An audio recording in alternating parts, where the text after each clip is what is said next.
Saludos, centinelas. Aquí está el multiverso revelado. Y hoy, la verdad sale a la luz. Durante décadas, los seguidores de Spider-Man han debatido apasionadamente sobre sus romances. Pero existe una verdad incómoda. Por cada interés amoroso que elevó a Peter Parker, hubo otro que casi arruinó su recorrido en el cine. El más amado y el más odiado, lado a lado, revelan mucho más sobre el personaje de lo que imaginas. Y hay un giro en todo esto que la mayoría aún no ha percibido. Antes de adentrarnos en este análisis, suscríbete ya al canal.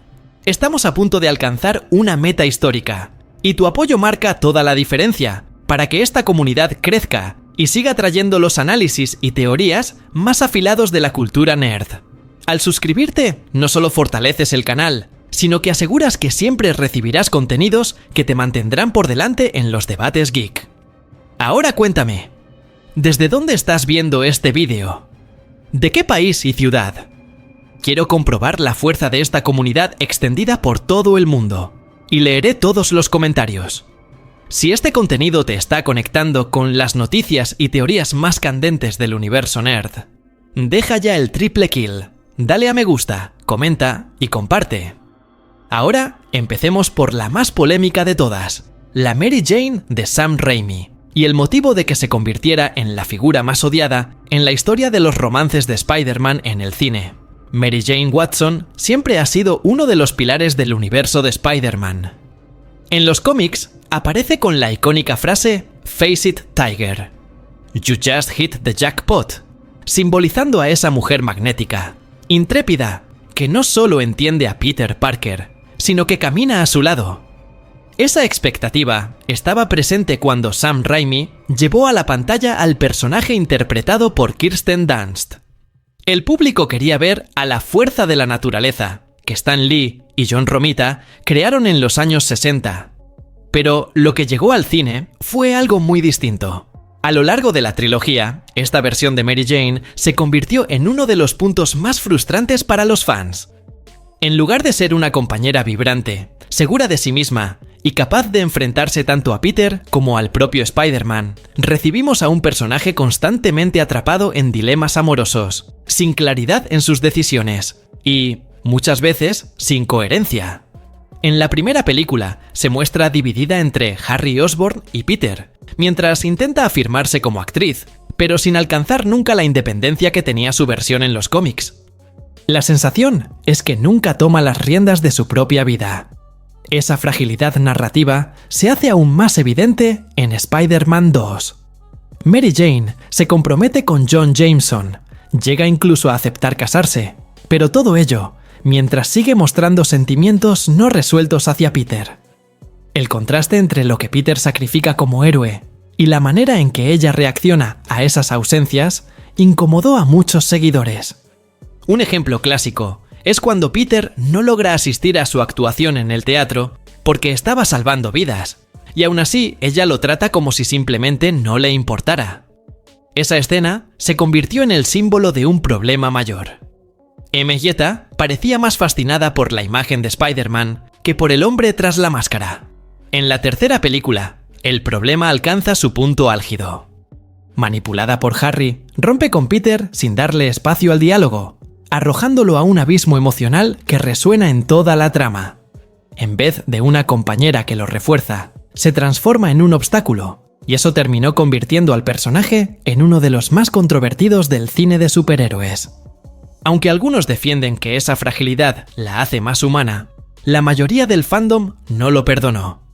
Se esperaba una Mary Jane fiel al espíritu de los cómics, pero lo que se mostró fue una versión inconsistente, incapaz de corresponder a la grandeza de su nombre.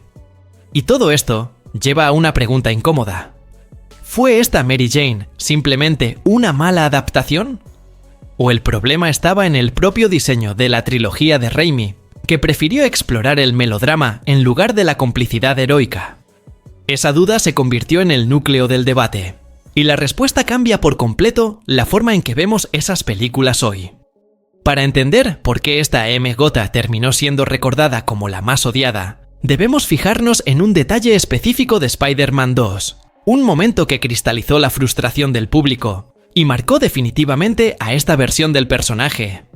El instante que definió el rechazo hacia la Mary Jane de Kirsten Dunst llegó en Spider-Man 2. Peter llega tarde a la obra de teatro, en la que ella actúa porque está ocupado salvando vidas como Spider-Man. Para el espectador, la situación es clara. Él está cumpliendo su responsabilidad heroica, arriesgando su propia vida. Aún así, cuando finalmente aparece, Mary Jane lo trata como si simplemente no le importara. Esa escena, que debería haber revelado un dilema humano, acabó transmitiendo indiferencia del guión hacia el peso de las decisiones de Peter. Fue el momento en el que muchos seguidores comprendieron que esa versión de M. Jean no funcionaba como compañera narrativa, sino como antagonista emocional. El problema no es solo la exigencia en momentos como ese, sino la falta de coherencia a lo largo de toda la trilogía. En lugar de evolucionar, parece repetir el mismo ciclo. Busca en Peter lo que otros hombres no le ofrecen, pero cuando él se entrega, ella vacila, retrocede o cambia de rumbo.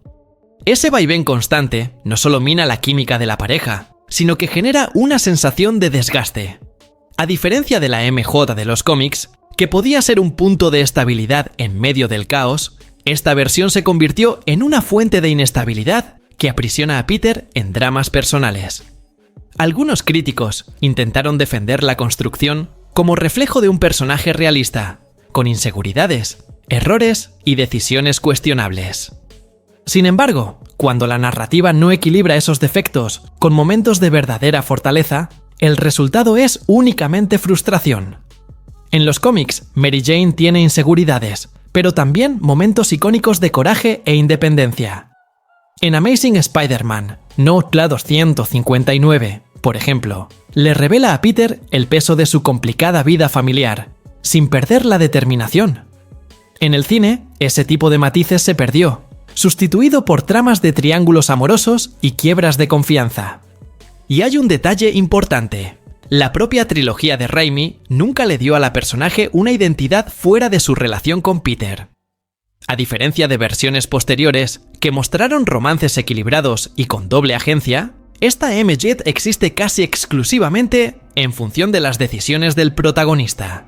El resultado es que, en lugar de ser recordada como compañera, terminó siendo símbolo de estancamiento y desgaste emocional. Ese contraste se hizo aún más evidente cuando una nueva versión de Gwen Stacy apareció en el cine, ofreciendo precisamente lo que la Mary Jane de Raimi no consiguió aportar: presencia, inteligencia y, sobre todo, la sensación de estar al lado de Peter y no en su contra. Si la Mary Jane de Sam Raimi supuso una frustración para buena parte del público, la Gwen Stacy de Emma Stone mostró exactamente lo contrario. Lo que ocurre cuando un romance está bien construido, equilibrado y con peso dramático real.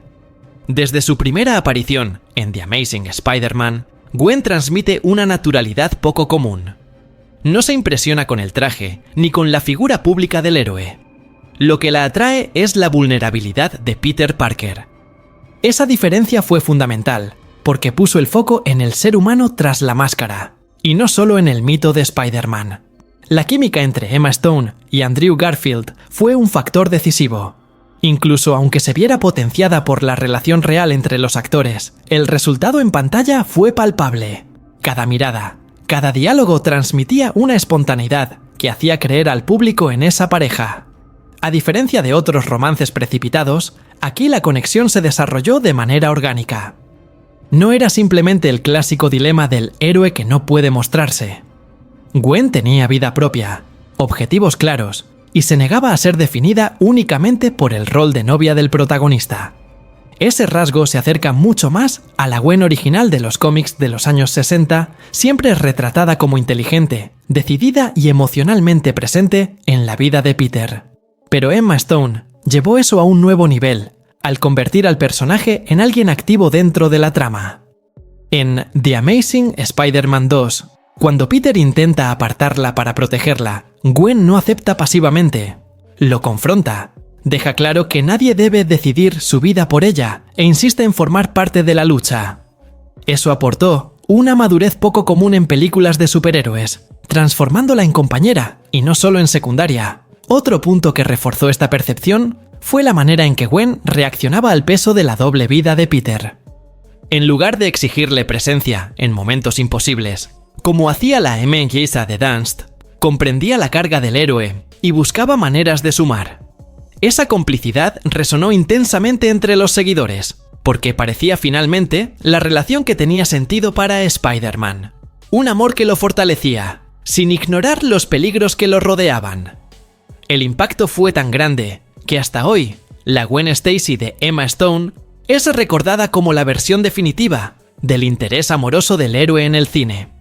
Y precisamente por eso, cuando llegó el momento de retratar su destino trágico, el golpe fue mucho mayor que cualquier otra pérdida mostrada antes en adaptaciones del personaje. Cuando The Amazing Spider-Man 2 llegó a los cines, todos los que conocían los cómics ya llevaban un peso en el corazón. Desde 1963, en The Amazing Spider-Man Nashimowon 121, la muerte de Gwen Stacy marcó para siempre el mito del héroe. Fue el instante en que la inocencia terminó y Peter Parker aprendió, de la manera más cruel posible, que no siempre salvar a alguien está en sus manos. La película, por tanto, no solo tenía la tarea de contar una historia. Debía recrear una de las pérdidas más icónicas de toda la historia del cómic. El largometraje se preocupó por construir ese vínculo de forma sólida. Cada escena entre Andrew Garfield y Emma Stone profundizaba en la intimidad y complicidad de la pareja. La narración iba sembrando pequeñas victorias y diálogos ligeros para que el público se relajara antes del golpe. Cuando lo inevitable sucede, el dolor se multiplica porque no es únicamente el héroe quien sufre. El espectador siente como si también hubiese perdido la relación más auténtica mostrada en una película de Spider-Man. La secuencia de la caída está ejecutada con precisión cruel. Visualmente, la escena dialoga con los cómics, desde la torre hasta el impacto seco que define su destino. En las viñetas, la polémica siempre giró en torno al chasquido que sugería que la propia telaraña de Peter pudo haber causado la muerte. En la película, Mark Webb trasladó esa duda de manera elegante, dejando al público dividido entre la tragedia inevitable y la culpa silenciosa del héroe. Ese matiz refuerza la esencia de Spider-Man, cargar con fardos que nunca desaparecen. El resultado fue devastador. Mientras la MJ de Kirsten Dunst representaba para muchos un lastre narrativo, la Gwen de Emma Stone mostró lo que significa perder a alguien que realmente aportaba a la vida del héroe. A partir de ese momento, no se trataba solo de Peter fallando en proteger. Era la sensación de que el público también había perdido algo insustituible. Esa fuerza dramática explica por qué, aún hoy, los fans piden el regreso de Emma Stone en universos alternativos. La comparación directa entre la caída de Gwen y las decisiones de la MJ de Raimi creó un contraste inevitable. Mientras una era recordada por su inconsistencia, la otra se convirtió en símbolo de tragedia legendaria. Pero el cine no se detuvo ahí. En el MCU, Marvel decidió seguir otro camino, ofreciendo un tipo de romance completamente distinto al Peter Parker de Tom Holland. Con la llegada de Spider-Man al MCU, Marvel optó por un rumbo inédito: mostrar a Peter Parker no solo como héroe, sino como un adolescente corriente, aún en fase de descubrimiento. Y es en este contexto donde Liz Allen se convierte en el primer gran interés romántico de la versión de Tom Holland. A diferencia de las representaciones anteriores, aquí no tenemos una figura mítica ni una tragedia anunciada, sino la experiencia típica de un joven intentando equilibrar escuela, amigos y responsabilidades demasiado grandes para su edad. Liz es popular, inteligente y accesible. Dirige el equipo de Decathlon y, a diferencia de lo visto en otras versiones, no trata a Peter como a un completo desconocido. Esta elección narrativa tiene sentido porque trae a la pantalla una versión más cercana a la realidad del héroe, alguien que todavía no está atrapado en grandes dramas, pero que ya siente el peso de la doble vida. Cada vez que Peter tiene que faltar a un compromiso con Liz para salvar el día, la ausencia no parece solo un detalle adolescente, es un anticipo de las renuncias que marcarán su trayectoria como héroe. El punto álgido de esta relación, sin embargo, no está en las interacciones ligeras del inicio, sino en el giro narrativo de Spider-Man: Homecoming.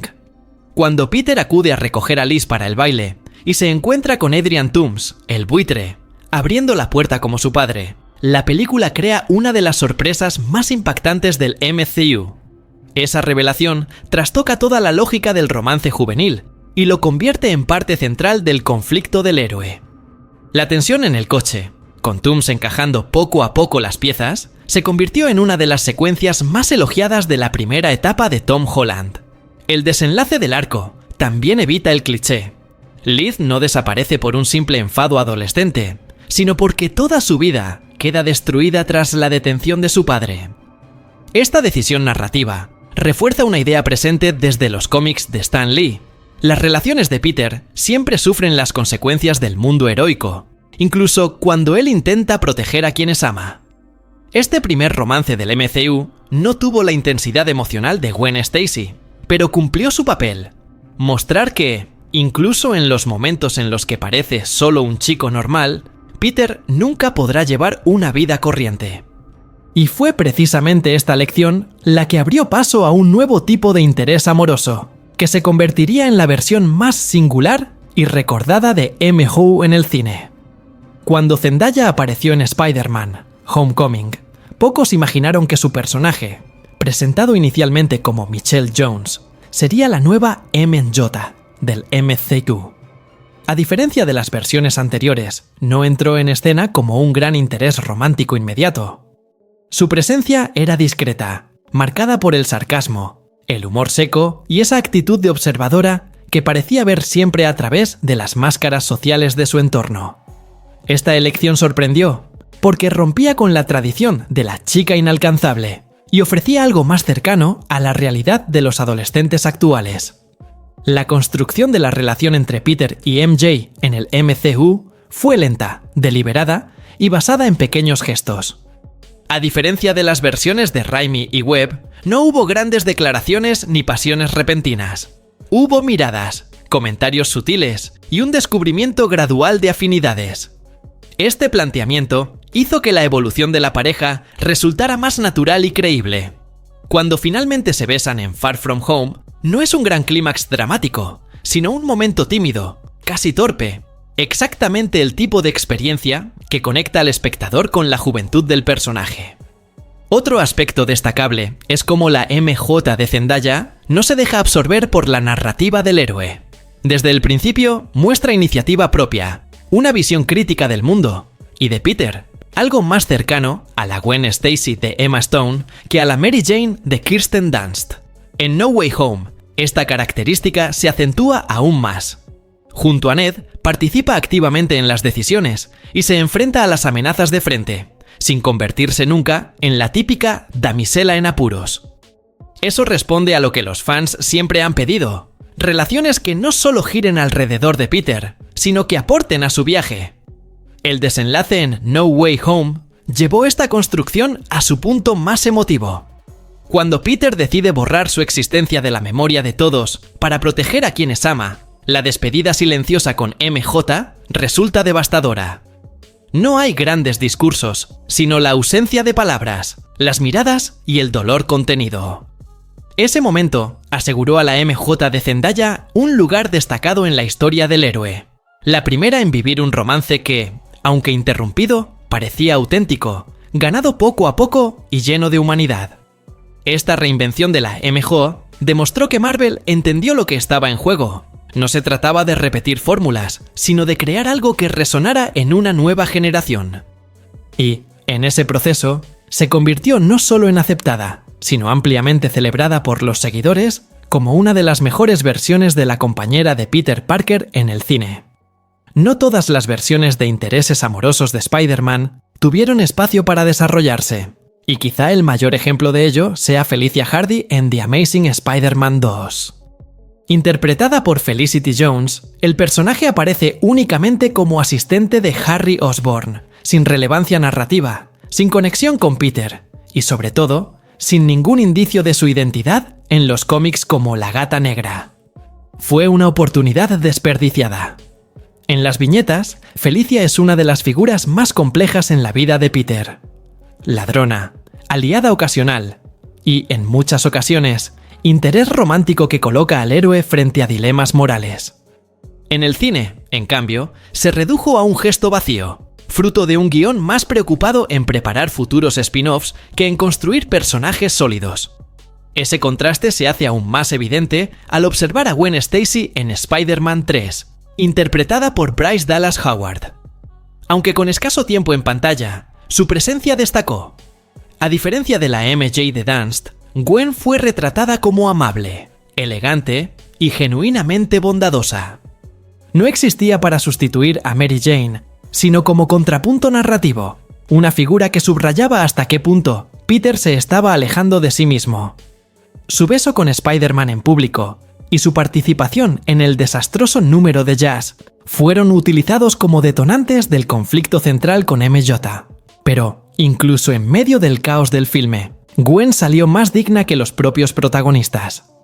Uno de los momentos más comentados es precisamente la escena del club de jazz. Peter, dominado por el simbionte, utiliza a Gwen como instrumento para provocar a Mary Jane, exhibiendo su arrogancia frente a la mujer que amaba. Gwen, sin ser consciente de la manipulación, participa inocentemente en la danza.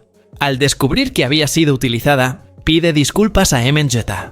Ese gesto sencillo, pero de gran impacto, consolidó su imagen como un personaje íntegro y respetuoso, incluso en una película marcada por excesos. Estas dos apariciones, una desaprovechada y otra sorprendentemente eficaz, demuestran cómo la manera de escribir un interés amoroso puede determinar su relevancia. Felicia Hardy, que podría haber sido un punto de inflexión, fue olvidada. Gwen, en cambio, en medio de una de las películas más criticadas del héroe, conquistó un inesperado lugar de simpatía en el corazón del público. Este contraste abre la puerta a una reflexión aún mayor. ¿Qué define realmente si un romance en el universo de Spider-Man fortalece la historia o la debilita? Al observar cada interés amoroso de Spider-Man en el cine, surge un patrón imposible de pasar por alto. Su impacto nunca es neutro. O funcionan como una fuerza que aporta equilibrio a Peter Parker, o se convierten en un lastre que lo arrastra aún más hacia el caos. Esta dualidad es parte esencial de la mitología del personaje, reflejando el dilema central de su vida: ser héroe y, al mismo tiempo, un joven que intenta tener algo parecido a la normalidad.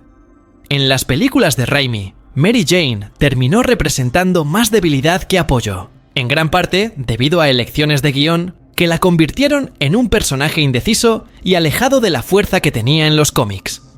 La Gwen Stacy de Emma Stone, en cambio, mostró lo contrario: una compañera activa, implicada, y que elevaba a Peter en cada decisión, lo que hizo que su muerte resultara tan devastadora.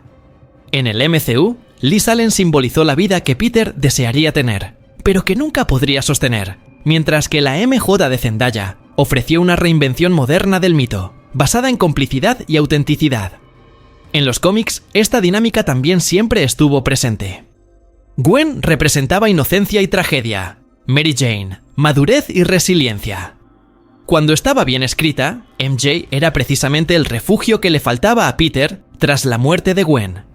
Pero cuando se la adaptaba mal, como vimos en el cine, el personaje perdía su brillo y se transformaba en obstáculo. Felicia Hardy, por su parte, aporta otra capa distinta: no la compañera ideal, sino la tentación de una vida fuera de las reglas, que obliga a Peter a enfrentarse con sus propios límites. Este patrón revela algo esencial. Cada romance del trepamuros no es solo una historia de amor, sino un reflejo directo de la etapa vital que está atravesando el héroe. Cuando la relación es sana, Peter crece y encuentra equilibrio. Cuando está mal construida o marcada por la inestabilidad, expone las fallas y contradicciones del personaje. Por eso estos intereses amorosos dividen tanto a los fans. En el fondo, no están juzgando solo a los personajes, sino cuánto aportaron o perjudicaron en la trayectoria de Peter Parker. Y es precisamente esa alternancia entre apoyo y debilidad lo que abre la puerta a una duda inevitable. En el próximo capítulo de Spider-Man en el cine, veremos el regreso de una figura clásica, quizá incluso de la más polémica de todas, ¿o Marvel seguirá reinventando este patrón con un nuevo enfoque? Tras repasar todas las versiones, resulta evidente que el recorrido amoroso de Spider-Man en el cine es casi tan complejo como su lucha contra los villanos. De un lado, la Mary Jane de Sam Raimi, convertida en símbolo de decepción por no corresponder nunca al peso emocional esperado. Del otro, la Gwen Stacy de Emma Stone, recordada como la compañera ideal, cuya muerte se transformó en una de las mayores tragedias vistas en adaptaciones de superhéroes. Entre ambas, encontramos experiencias significativas como la Liz Allen del MCU, que reflejó el conflicto entre vida normal y vida heroica, y la MJ de Zendaya, que aportó una reinvención moderna y conquistó al público gracias a su autenticidad. Incluso personajes de aparición breve, como la Gwen de Bryce Dallas Howard, dejaron una impresión más positiva que versiones con mucho más tiempo en pantalla. En el fondo, estos romances revelan algo más grande. Cada interés amoroso no es solo una pieza romántica, sino un reflejo del propio Peter Parker. El público no ama u odia únicamente a los personajes, sino lo que representan dentro de la evolución del héroe. Cuando el amor actúa como apoyo, la historia gana fuerza.